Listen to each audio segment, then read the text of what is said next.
Well, hi, my lovely friends. I'm so glad you're back. This is Sandy with Simply Blessed, and I'm so glad you're here. My channel is about how to live a life that is simple and to live a life that is peaceful and serene and letting go of things that no longer bring you joy. Well, today we're going to talk about how to be happy in 2023. And the first thing I have to say about that is you are responsible for your own happiness, and you are not responsible for anyone else's happiness. So I'm going to name 23 different ways that you can be content and happy and serene in 2023. And number one is take care of your body. Taking care of your body, this means several different things, that we have to have movement, hydration, sleep, and a good diet. We have to take care of all of those things. It is not anyone else's job to do that. And in fact, if we do not take care of those things in our lives and we do not make an attempt to get rid of bad habits in our lives, then we eventually can wind up being someone else's problem where they are having to take care of us. Number two is I would suggest you to cut out sugar out of your diet. If you can cut sugar and processed foods out of your diet, you will immediately begin feeling better. Try to adapt this as a lifelong way of living, and I've tried to do this for many years of my life, and sometimes I've been more successful than others. But getting sugar out of your diet and processed foods out of your diet is very key to feeling good. Another thing is have movement in your life. My activity level is not what it used to be when I was younger, but I still get forms of movement in every single day in the form of lifting weights, which I lift weights 3 minutes a day now instead of 2. I walk 10 minutes, which is usually about half a mile at the most, and I do yoga for 10 to 15 minutes every day. I would also recommend doing gentle stretching, no matter what age you are or what athletic ability you are at. Doing gentle movement and gentle yoga is very good. You do not have to really do yoga per se, but just stretching. And I do my stretching at the end of the day, and I do it at least 10 minutes, and I've been doing this since I was 17. And I'm 60. It really has reduced my stress. I would also suggest that you treat yourself periodically. Go get a massage, get your nails done, get a pedicure, or even do it yourself. Give yourself a luxury bubble bath. Any of those things to be able to let go of stress and be able to just take care of yourself for a few moments throughout the day. A little bit of downtime, de-stress time, and able to let go of some things that you're not able to control. The next thing I would say is invest in yourself in wearing clothes that fit you. It does not matter what size you are, have at least 1 or 2 really nice outfits that you enjoy wearing, and they don't have to be expensive. I don't wear expensive clothing at all. That wear things that you feel comfortable in, you feel comfortable about your body, that it's not too tight or too baggy, but something that fits you and flatters you. No matter what size you are, or even if you're not at your goal weight or wherever it is that you're wanting to be as far as your health and your weight, go ahead and buy yourself a couple of really nice outfits to feel good in, so that whenever you do go out, and until you reach that goal, you still feel good about yourself whenever you go out. Another thing that I do for my body and for myself, and it does help create a small bit of happiness because it is taking care of myself, is I put on lotion every day, and I put on a squirt of perfume, or at least a body spray. And it doesn't matter whether I'm going somewhere or not.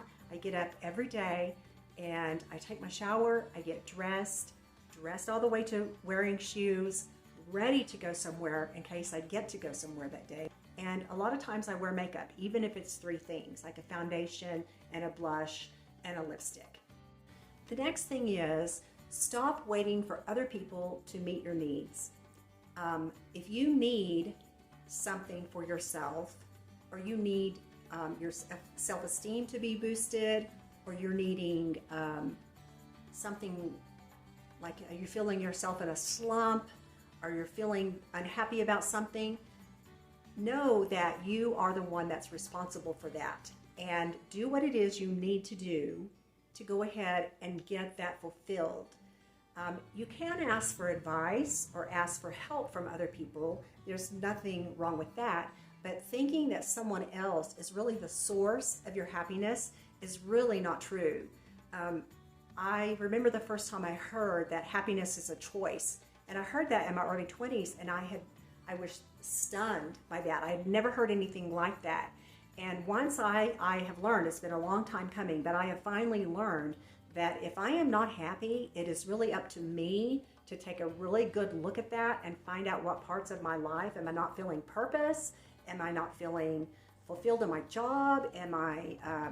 What is it? And to put that in prayer and meditation, and then to figure that out, and then to go out and start pursuing what I need to pursue in order to be happy.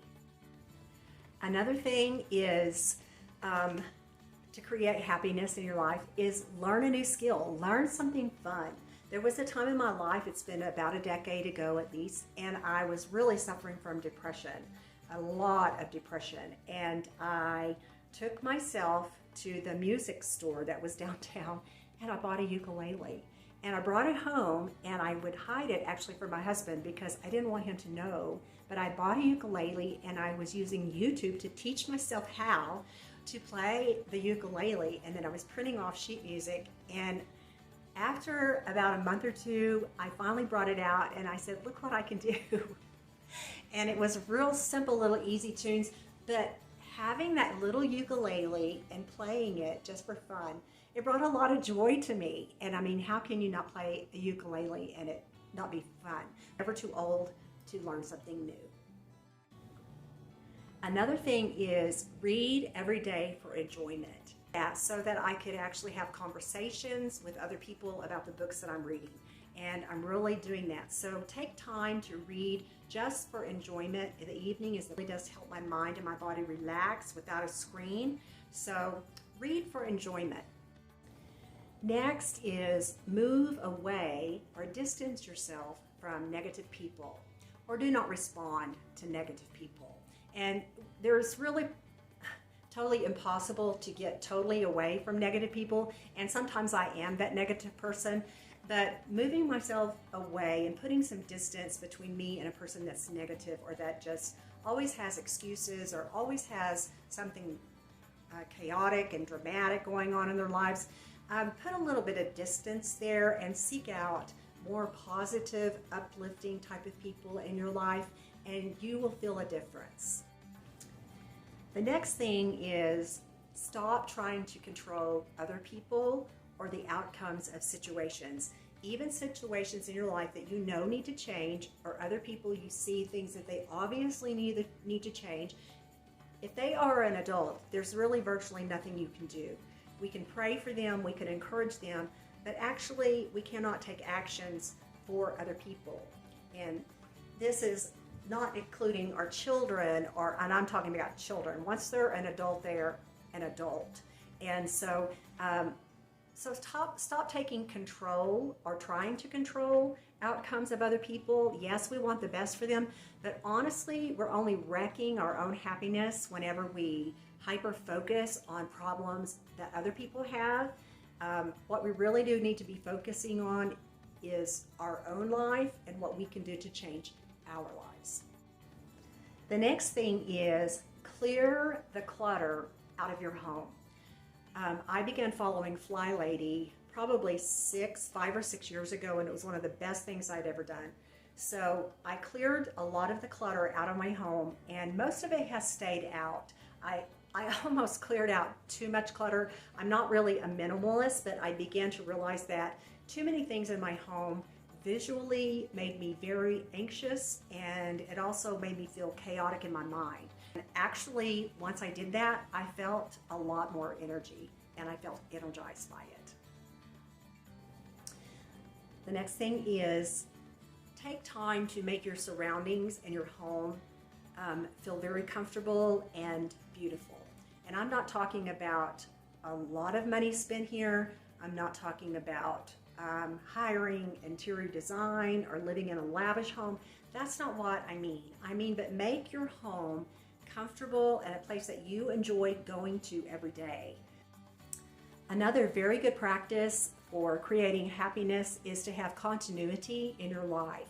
In other words, I do what I call bookending my days, and I do this almost faithfully every single day. And if I don't do it, something feels very off the next day. I have an AM routine and I have a PM routine, and I stick to those very, very consciously and just religiously, because they're what get me out of the bed in the morning, and it what puts my mind and everything at ease. The next two things kind of go hand in hand, and there's something that I've done for a long time. I've kind of changed up how I do things, but they are prayer and meditation. Another thing that has brought a whole lot of happiness into my life here lately is nature walks. And that's where I'm walking outside. And I've heard the term that there's really not such thing as bad weather, just bad clothing. So I have gloves, hats, scarves, I have all those things, and I take my little nature walks. And I usually do this when I take I've kind of stacked this with taking my dogs to the dog park. So when they're playing, I walk the perimeter of the park, and I try to walk for at least 10 minutes. Another thing that I do to help generate happiness is using prayer beads. Be anything. Like this right here is a necklace. It's a beaded necklace, and it can actually be used as prayer beads. Here's some other things I have. This is a bracelet, and this is another bracelet that has beads, and this is one that my daughter gave to me. And then here's some actual prayer beads that I ordered on the internet. I will start with one, like if I'm starting with this one, I can say, thank you for blank. And I just say thank you all the way around. Thank you for blank. Thank you for my home. Thank you for my bed. Thank you for, and I go all the way around until I'm finished at the end.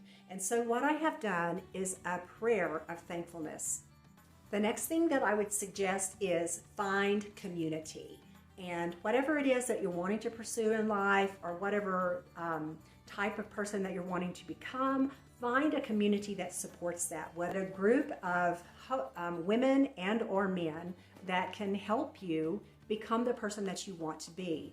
So with that, I'm going to tell you the programs that are working right now for me.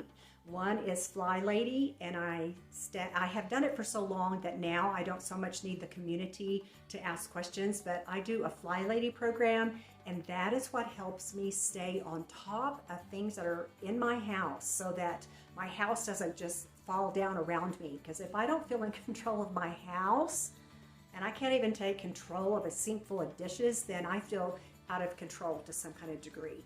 Another program that I'm following is savingdinner.com with Leanne Ely, and she is like a life coach, in some respects a nutritionist, and so with her I'm learning to stay on top of my health and weight goals. And I think we just always need programs of some kind that will help us stay focused. Another thing is keep things very simple. Do not try to pile on, but try to just take on a little bit at a time, and not get a little bit out of your comfort zone, but not so much that you run scurrying back to your little hole. So keep them within your comfort zone, keep them small and doable, and just tackle things a little bit one day at a time. My last and final thing is carry cash instead of using a credit card. I cannot tell you how much this has helped me. At the very first of the month, every single month, I go to the bank and I get X amount of cash, and that goes into a file, and every month or every week of that month I pay myself so much money, and that way I am not able to take or use my credit card. It has cut way back on how much I have used a credit card, which I do pay off every single month. But actually having cash has made me think twice about, do I really want to spend this money? and it actually has made me feel more in control of my finances and a little bit happier about the numbers in my bank account. Okay, so with that, I will close, and thank you so much. I'm so glad that you're here, but this is at least 23 ways to take back your happiness in the year of 2023, and let me know what you are doing to take back your happiness and to be happy in your life, because that is so vital. How useless to not have happiness. And yes, we're going to have bad times, we're going to have bad moments, but underneath, I think we all deserve to be happy. And keep life simple. Life should not be complicated.